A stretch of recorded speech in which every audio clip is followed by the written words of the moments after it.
Going places in 2024? In today's episode, find out how a Southern California airport supports travelers in surprising ways. Our interaction with customers, it has to be one of compassion and understanding, and patience and help and support. We learn how an influential nonprofit has assisted Inland Empire women and children for the past 25 years. In 2023 alone, we served over 3,800 people and their children in Riverside County, making sure that they have safe and stable futures. And we bring you our first roundtable discussion featuring community stakeholders. I think single moms have grit and determination. We're good at time management. So there's a lot of skills we can bring to the table. Join Spirit of Innovation co-hosts, Spirit of Innovation's executive producer, Diane Strand, and Spirit of Innovation's director, Scott Strand. Scott and Diane are the co-founders of nonprofit JDS Creative Academy, co-owners of award-winning JDS Video and Media Productions Incorporated, JDS Actor Studio, and the co-authors of the best-selling book, Show Business, Breaking into the Industry as an Actor. Stay with us as the Spirit of Innovation Arts Across America team brings you impactful and innovative community news and information, with all the good to know and need to know that you expect. Spirit of Innovation, Arts Across America starts now.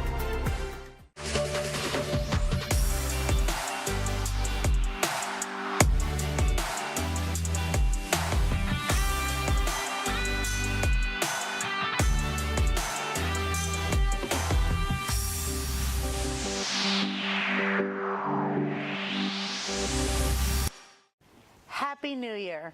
Welcome to our first official Spirit of Innovation Arts Across America. We did it. We sure did. Yes, we are here. We have some of the changes going on. You saw some of them last month with our new logo. We have a new set, our new table. What do you think of all this? I love it. I love the desk. It's comfortable, and I really like the look of it. Yeah, I think our transformation is going great as we get back to our creative roots. Yeah, and it's the same show, just a little different approach in terms of our artistic journey with you and the stories. You'll still have need to know and some of the good to know stories, but we're going to include a little bit more of our participants in some of the stories we do, so we're hoping that they get to show you a little bit of themselves too. That's what we're all about. That's what Arts Across America really means, is how the arts level the playing field and how you can get more creative in business and launching. And we're here to share that message with our stories. So should we get started? Let's get started. For our impact story, we head out to Ontario International Airport. Did you know it's not just an impersonal transportation hub? The people who work there get creative and make the community feel welcome in unexpected ways. Here's more.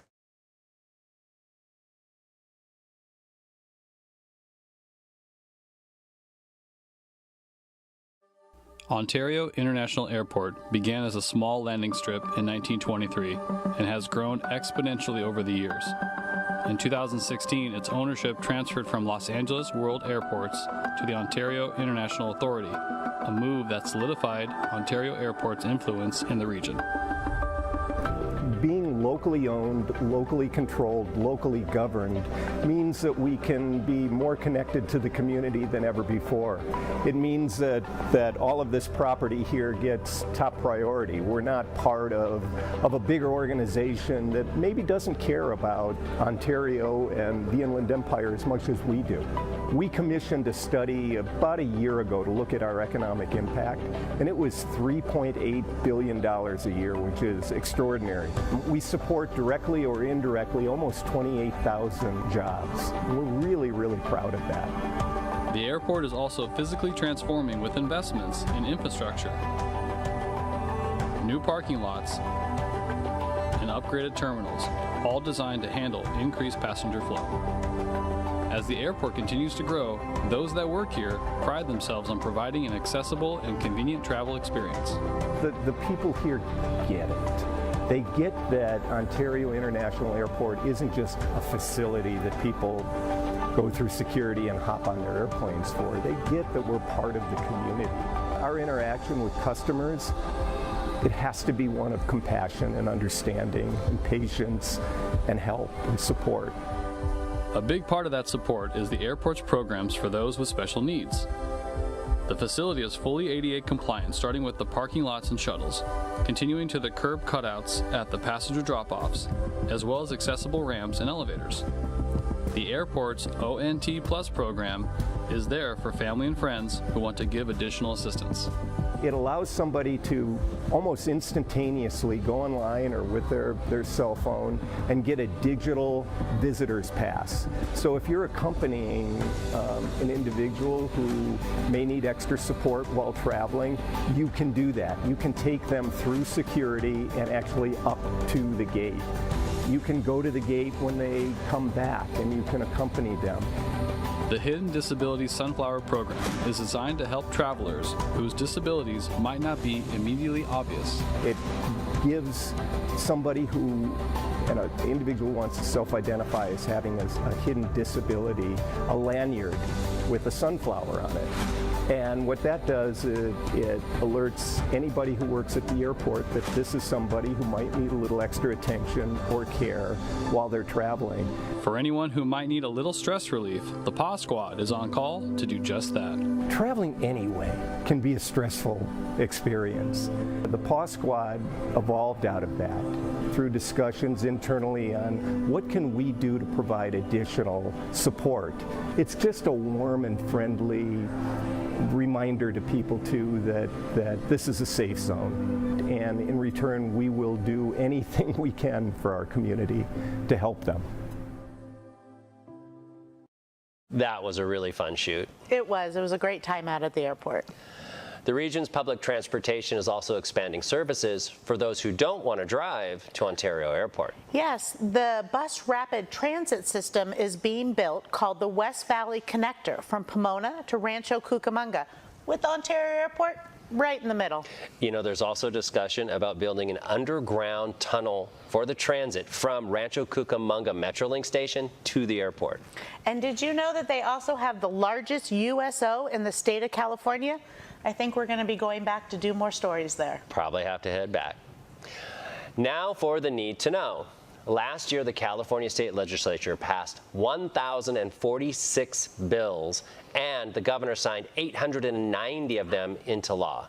Since we only have a couple of minutes allotted to this segment, we're just going to highlight some of the laws. Every law that we're mentioning will be making an impact in the state.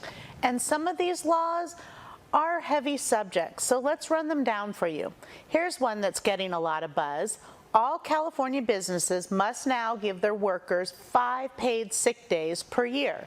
This is an increase from 3 mandatory sick day pays. Sick pay can be used for preventative care, such as a doctor visit or the care of a spouse, child, or a parent who is under your care.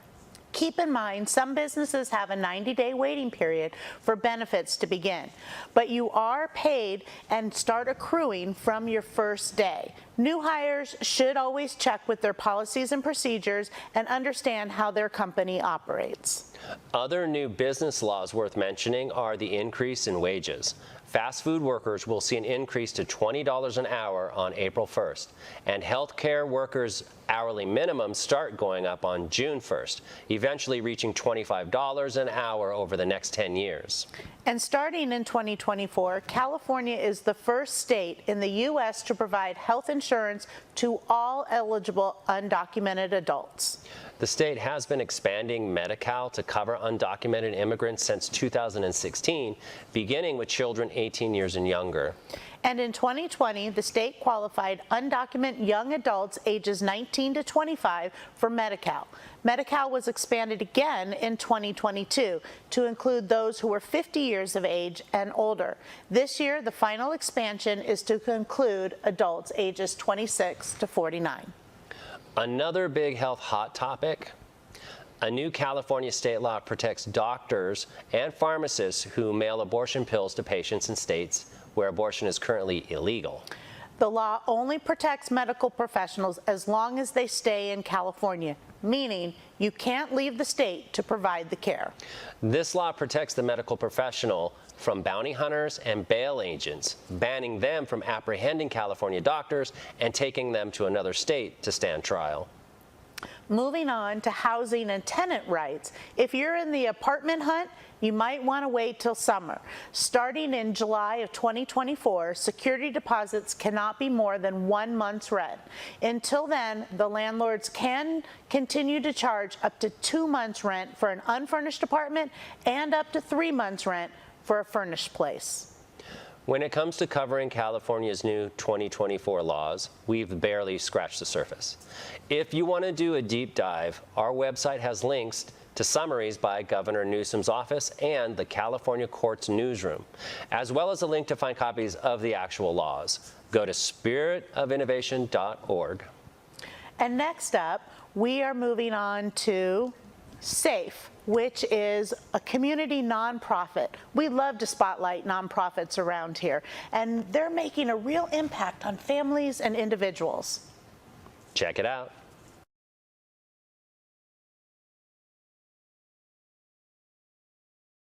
For 25 years, Safe Family Justice Centers have been committed to providing services for youth and families who have experienced or are at risk of abuse and violence. When it was established, domestic abuse shelters in the Inland Empire were few and far between. Safe Family Justice Centers, when it was founded in 1998, was a unique organization, as the Violence Against Women Act of 1998 was just signed. And so there were a lot of services coming about for victims of crime and victims of domestic violence in particular. But domestic violence wasn't really recognized as a crime up until that point. Safe Family Justice Centers started out as a committee here in the Temecula Valley with our founder, Carol Niles. Safe Family Justice Center has evolved greatly since its founding. The movement really took off in 2005 with the opening of the Family Justice Center in Riverside.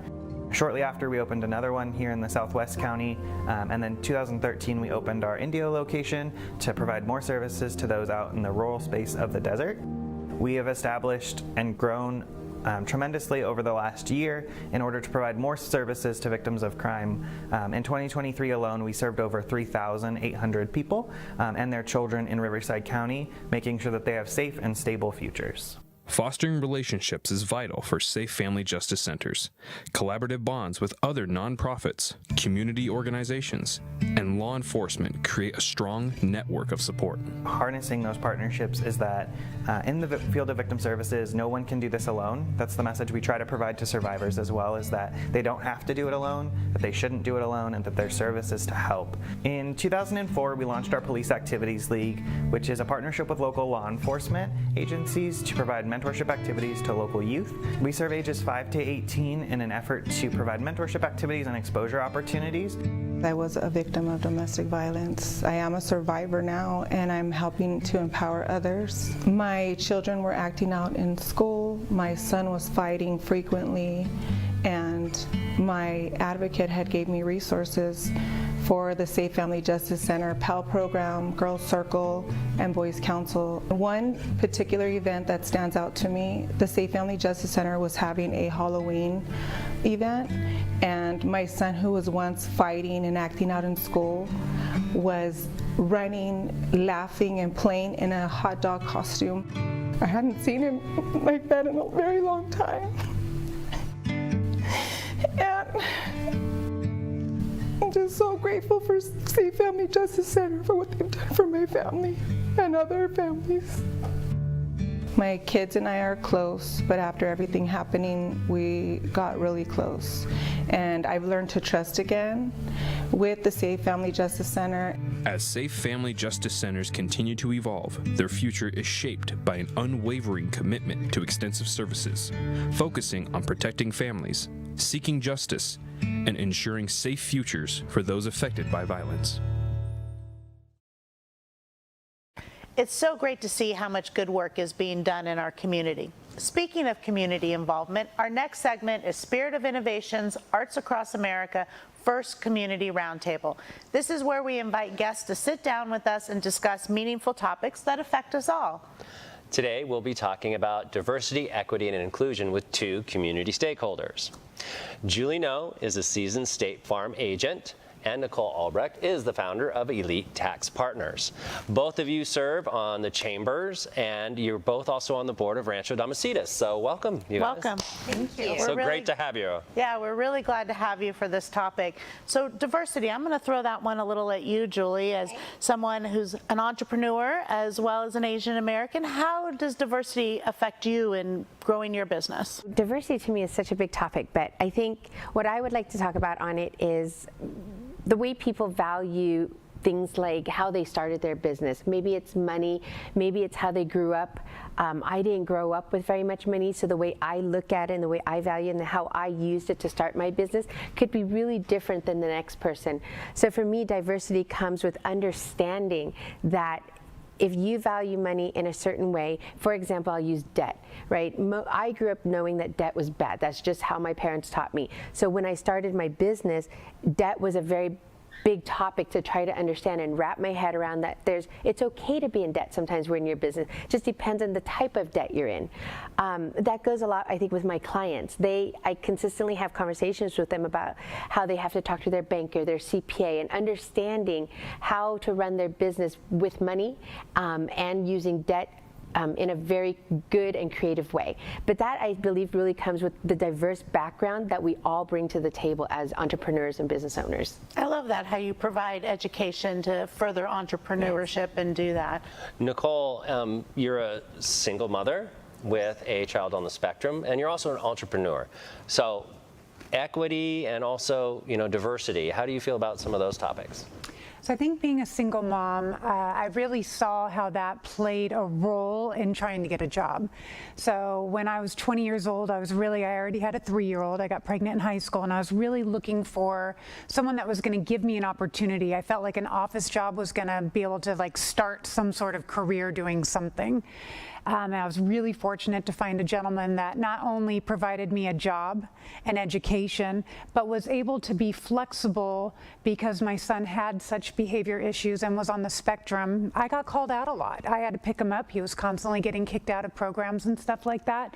And so just allowing that flexibility and looking beyond your single mom. But I think single moms have grit and determination. We're good at time management. So there's a lot of skills we can bring to the table if someone's a little bit more flexible. Well, that's great. I love it as we're talking about breaking barriers, and both of you have done that. You broke your stereotypical barrier, as well as being women and entrepreneurs, close to my heart. And that's what we do here, is we break down barriers. We work with a population that we try and train them so they can have a future and careers, and that brings in the inclusion. So tell me a little bit about how you include people. I think that as long as we look at everybody as just one group of who they are, how they can give back, how they can be, an asset to whatever they're doing. I think that to me is inclusive. I guess I don't look at it as this is this person, this is this person. I think, though, that we tend to hire people that look and feel like us, whether it's intentional or not. And so we were running Elite Tax Partners, and I looked up, and everyone was a 40-ish-year-old single mom, white female, and I thought, oh, that is limiting where we can, our vision, how we look at the world, everything. Yeah. And so we were really, really intentional, how can we open this up? So since then we have. And so we were really intentional about that. I love it. And it all starts with conversations like this. And, as we're all members of the chamber, they have a good DEI committee and things that are going on. So we really want to thank you for being here and being part of this conversation. In our next segment, we have SOI team member Aaron Porras. Aaron's going to take us out and try some yummy food for the next Food Corner.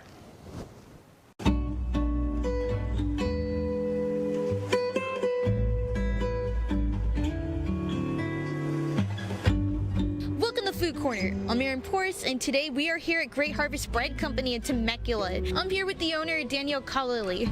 I understand you just bought this location 6 months ago. What inspired you to do that? Myself and my family, my wife and myself specifically, very much love bread and sweet products. The moment we tried the product, we knew this is the store to buy from, and since then we are very happy. I heard that Great Harvest Bread Company runs under a Freedom franchise. Can you tell us what this means? The Freedom franchise is a cross between a typical franchise and independent franchise. The corporate restaurant, you are actually stuck to the same type of product line and how you actually make the products. In Freedom franchise, we can really innovate into the recipe themselves and then different kinds of product line that we can bring on. I'm excited to try one of your sandwiches and some goodies. Which ones do you suggest? That's the hard one, because if I ask my family what's the best one, we're gonna receive different feedback. But personally, I love anything in panini. This looks really good, and I can't wait to try this out. It's very steamy too. So what I have here is the roast beef and provolone cheese on sourdough. You can really taste in here the roast beef as well as the cheese in there, all the vegetables in there too. I'm gonna try their tasty treat too. And this is the salted caramel cookie. I really enjoyed the saltiness, especially like with the caramel. Thank you. I have to come back here. The food here is very fresh. You should stop by Great Harvest Bread Company to grab some fresh bread and tell them you saw them on Spirit of Innovation Arts Across America. If you have any restaurant recommendations, let us know in the comments. Now, back to you in the studio. Thank you, Erin. I'm looking forward to seeing where Food Corner takes you next month. I'm so proud of the great work that Erin's doing. Not only do they get to pick their restaurant, they write the segment, they go out on location and do the interviewing, and then come back and edit it. Great work. And we have two more team members to show you their good work, Tyler Perrone and Brian Wong, in their Good to Know community information. We've changed this segment up a little bit too, so take a look.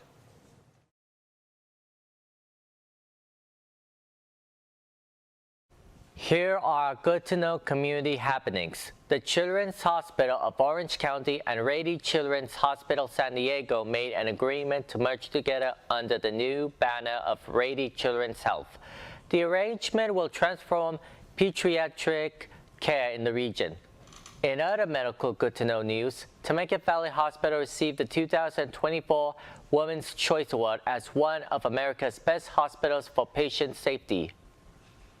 Artists sometimes need help getting the word out about their services. That's where the Inland Empire Arts Directory comes in. Compiled by the nonprofit The Arts Area, it's the largest directory for visual and performing artists in the region. We all know that coffee and art go together like grilled cheese and tomato soup.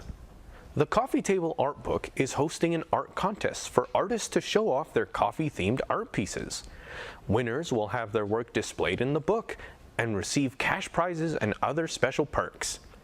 Get your entries in. Deadline is January 31st. You can find art of all kinds around the world, and the city of Riverside is no different. The Riverside Arts Council hosts an art walk on the first Thursday of every month to celebrate the diversity of arts and culture in the Inland Empire. Check out spectacular art pieces at over 20 different downtown venues. The United Cerebral Palsy of the Inland Empire Adaptive Bike Program gives adaptive bikes to individuals with mobility disabilities. The organization's bike team has all received adaptive bikes and will participate in the Tour de Palm Springs, held on February 9th and 10th. Each team member helps raise funds for the adaptive bike program. San Bernardino Valley College's Film, Television, and Media Department opened its cutting-edge podcasting studio this past fall. The new space will help students develop skills in broadcast, writing, performance, production, and collaboration. That's all for Good to Know community happenings. You can find more information on our website, spiritofinnovation.org. Back to you, Diane and Scott. Great job, Tyler and Brian. So proud of the work that you're doing. Not only are you delivering the Good to Know, but you're also writing it and editing it. Karina Corona also prepares for her segment. She does the research, the interviews, writes, and edits. Up next, Karina's Corner.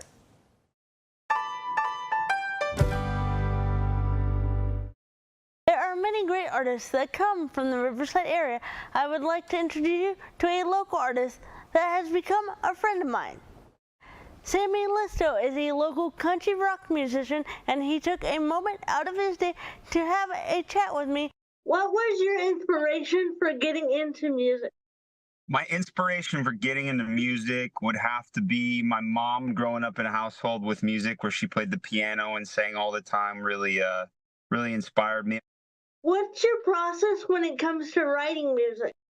It's always been that safe place for me to express myself and my feelings and things that maybe I was more scared to talk about. How do you hope to inspire people with your music? My music has always been about just sharing my journey and hoping that it inspires others to know they're not alone and that there's healing and they're worthy of that healing and that there's always a brighter day ahead. How does being a firefighter affect your music? In the fire service, the idea that we are not promised tomorrow and we have to live each day as if it's our last, really. I mean, as far as just appreciating and loving people and connecting and being present.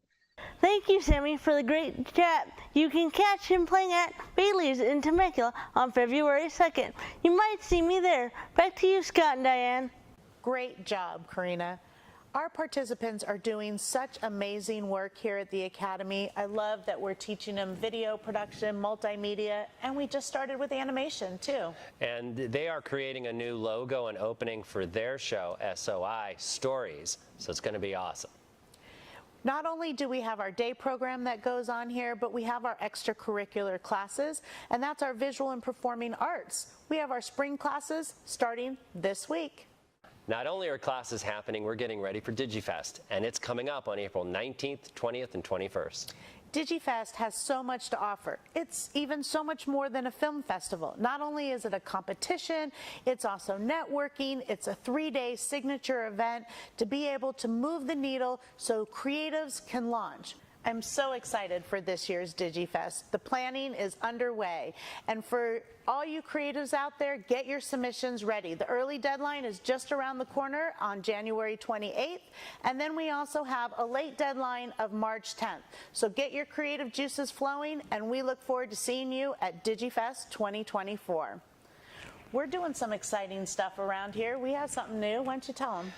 Well, every month, Diane and I are hosting a Q&A for business owners and creativepreneurs and any entrepreneurs who are thinking of starting a business. So feel free to jump on each month and ask us anything you want about building businesses or even just getting involved in the arts. The next episode will be February 27th for that. We'll send you a link. Just comment below, and we'll get that for you. So that wraps up our show today. Thank you for joining us. Don't miss our next episode of Spirit of Innovation, Arts Across America, dropping on February 29th. And make sure that you check on spiritofinnovation.org for current episodes, past episodes, and we also have the individual segments. And find Spirit of Innovation on Rivco TV, Menifee, Murrieta, and Temecula local TV stations. We're also on YouTube, Facebook, and our Facebook page is now titled Spirit of Innovation, Arts Across America TV Show. Use the hashtag JDSFamily to keep up with everything that's happening here at the studio and in Riverside County. Don't forget to find our SOI training crew with their new revised version called SOI Stories on YouTube. They are also co-hosting our podcast, SOI Talk, and the training crew is also working on radio station 102.5 The Vine 7 days a week with the JDS Creative Academy Community Spotlight. Well, that wraps up our show. We'll see you next time. SOI out.